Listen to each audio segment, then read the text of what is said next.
Blog Talk Radio. Well, good morning, and thank you so much for tuning in to the Divas That Care Network. My name is Candace Gish, and I am the host of this program. Well, we have a great show for you today, divas out there. We have an amazing, brand new lady that we'd like to bring in. She's one of our young divas, and we're really excited to have her come on and share her story. And I'm really excited because this young diva is also going to be featured in an upcoming Divas That Care anthology that we're putting together. So you want to check her out and you want to check out her story in a few months here. Well, if you've just tuned in for the very first time, the Divas That Care has been around now for 9 years.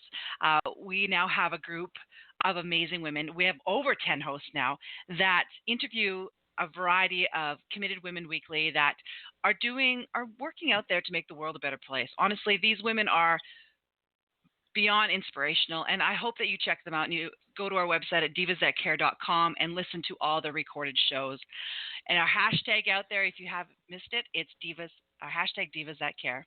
Well, let's get started, everybody. Today, as I said, is our brand new young diva. Her name is Caitlin McInerney, and I am very, very excited to have her on the show.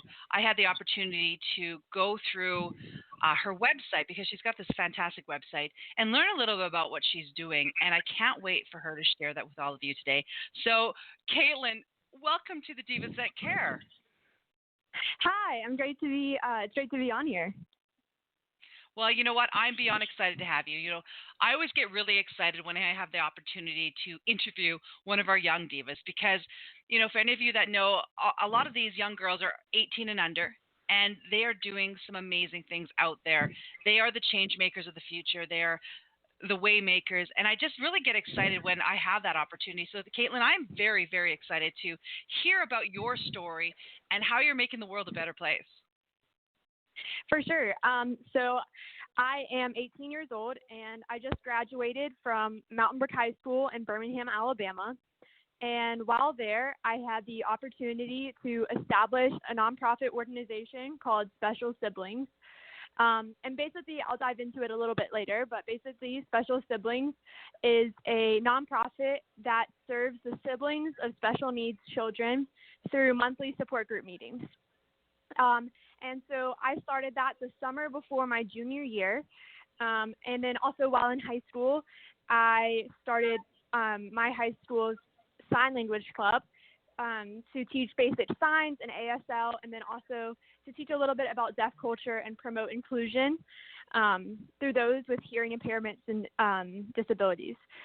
I also had the opportunity to work at a neuroscience lab at the University of Alabama at Birmingham. I worked directly with a PhD candidate on her study of the genetics of epilepsy. And that experience was really awesome because I've always been interested in science, and that kind of propelled my desire to study science while at college. And speaking of college, this fall I will be attending North Carolina State University as a freshman, double majoring in chemical engineering and Spanish. So I'm super excited to be, and a little nervous to be moving away to North Carolina to go to NC State and start this journey in college. Oh my goodness. Wow. Yeah. Like, I'm just blown away just from what you're saying. But one of the things I would like to ask you, Caitlin, is how did you decide to do all this? Because you know, what made, you know, what were you, 15, 16 years old, decided to start a foundation? Yeah, that's a great question. So I have been in Girl Scouts since I was in preschool, and in 2017, I was reaching my 13th year and was embarking on the Gold Award journey. And basically, for those who aren't familiar, the Girl Scout Gold Award is the Girl Scouts equivalent of the Boy Scouts Eagle Scout Award. So it's kind of that individual final culmination project. And I was searching for ideas that I could focus on for that year-long project. So that summer, before my junior year, I spent the summer volunteering at the Red Barn Foundation, which is a special equestrian facility.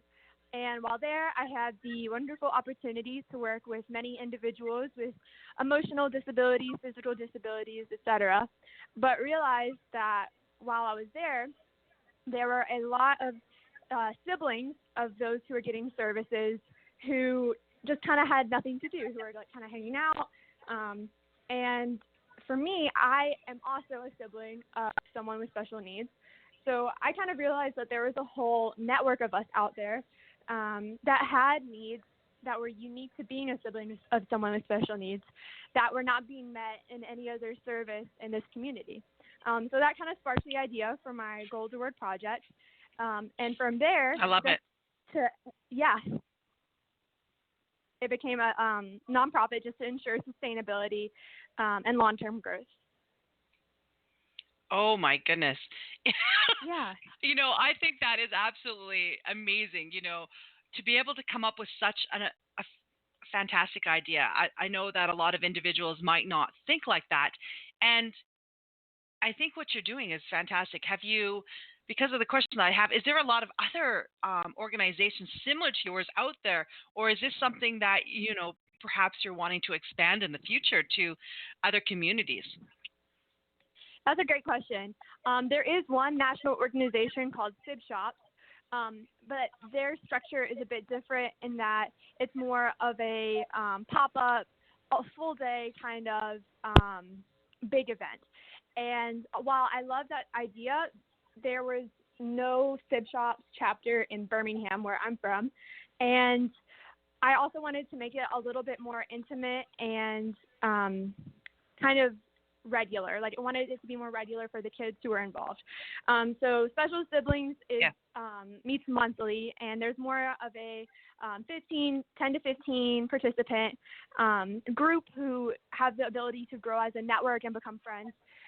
And while I'm going to college in Raleigh, my hope is to establish a branch of Special Siblings in Raleigh that can kind of connect to the branch in Birmingham and kind of grow that foundation from there.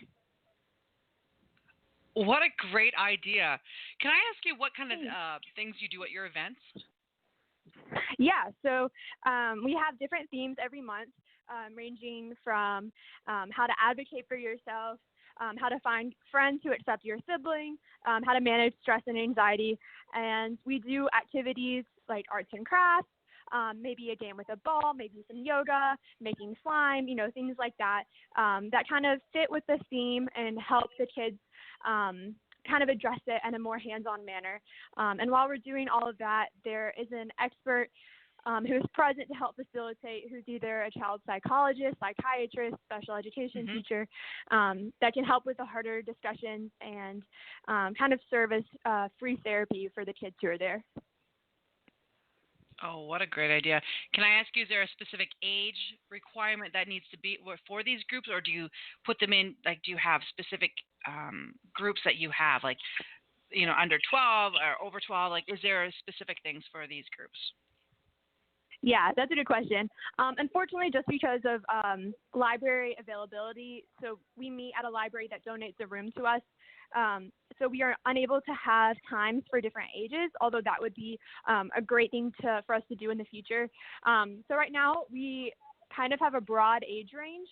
Most of our participants are under 10 years old, but there is no restriction on that. We have some participants who are in college and some who are in kindergarten. But to meet that broad age range, we sort of have the kids do more of the hands-on activities, where the older kids benefit more from the conversation, and so they do more of that.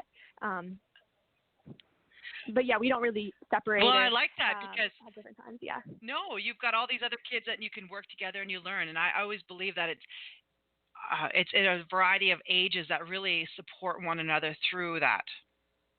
Yeah, and that's what we found. Like, some of the younger kids have really great insights on their relationship with their sibling that I have learned from, and I think vice versa for the younger kids learning from the older kids.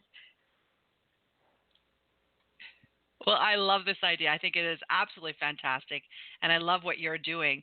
And you were mentioning, too, you were co-president of your high school sign language club. Can you tell me a little bit about that and how you're trying to get the word and trying to get that knowledge out to more people? Sure. Yeah. So I have a cousin who is deaf, and just watching his experience growing up, he only was able to communicate with his translator in school because none of the other kids knew sign language, and the teachers didn't either. And so that was a pretty lonely day for him, even trying to make friends but having to communicate through an adult, which can clearly be pretty stifling for a kindergartner. And so watching that, I was inspired to kind of start pushing for sign language to be taught as a foreign language at my school. And while that petition succeeded, they were unable to find a teacher to teach sign language. So that's when I started the club. And so the club at a regular meeting will go through basic signs like conversational phrases like hello, nice to meet you, where's the bathroom, like good, bad, weather, numbers, so that people can have a basic understanding of sign language. And it also teaches some facts about deaf culture. For instance, when you speak with someone, it's important to make eye contact, but if you lose eye contact, the conversation isn't over. But for someone who's signing, that eye contact is absolutely vital because that's how you kind of read those expressions since there's no tone. And so we learn how to best be polite to those individuals, how to maybe get their attention, questions that might be appropriate, things like that. So that's been really helpful for some of the individuals at my high school to learn to be more educated and to be able to connect with individuals like my cousin. I think that is very, very great. I had the opportunity to take sign language actually when I was in college, and I thought is one of those things that you always have with you, and if you can get the word out there and on the awareness, I think that's half the battle is just getting people more aware of that and teaching them, and that so that when they meet somebody, they can have those conversations because it's amazing the things that you will learn and the amazing people you get to know. Oh, for sure. Well, I love it. Well, so you've got so many things on your plate, and I just, when we had the opportunity to find you, to have you on our show, looking at all this stuff, I thought, wow, this girl is doing so much, and that's what I love about the Young Divas That Care is that you have so many things, you have so many ambitions, and so you inspire all of us out there. And I just want to ask you, you said that you're really interested in science, and that's why you've decided to go to NC State University. Can you tell me why you decided to do a double major in chemical engineering and Spanish? Because I'm quite interested in that. For sure. Yeah, that's a question I get a lot. So there's a really cool program at NC State called the Ben Franklin Scholars Program.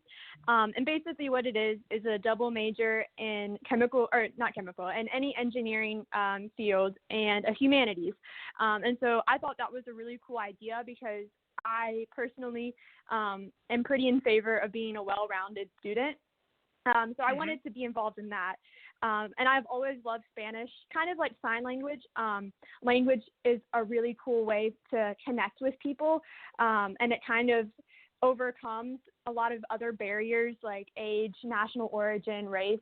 And so I've been really interested in language ever since I can remember. And Spanish has just been a class that I've loved all throughout school, and it's something that I wanted to continue. And partnered with the Ben Franklin program, which I think is a great idea. That's just kind of how it happened. But yeah, chemical engineering too is really fascinating as a partner with Spanish, just because a lot of jobs now are trying to be international. There's like Engineers Without Borders, jobs in different areas that have high Spanish speaking populations. So it also serves kind of as a enhancement to that degree. I think that's brilliant. I absolutely do, and I'm a big believer in learning as many languages as possible. Also, there's just so many opportunities out there, and exactly, we meet so many great people, and we have those connections, and this is a great show. And as I said, Caitlin, I'm having a really great time chatting with you because I think that I can't actually wait to see what you do in the future with all the ambitions that you do have. Oh. Well, I love this show too. I think it's a great idea to inspire young divas to get involved and to bring the ambitions they have to the real world. Exactly. Well, Caitlin, one of the things I do want to ask you too, I know that you do. You probably don't realize how much you do inspire others, but I'd love to ask you if there's like some tips, some tools, things that you'd love to share with other Mm. young girls out there, and even young girls at heart out there. Can you do that with us? Can you do that for us today? Sure. That's a great question.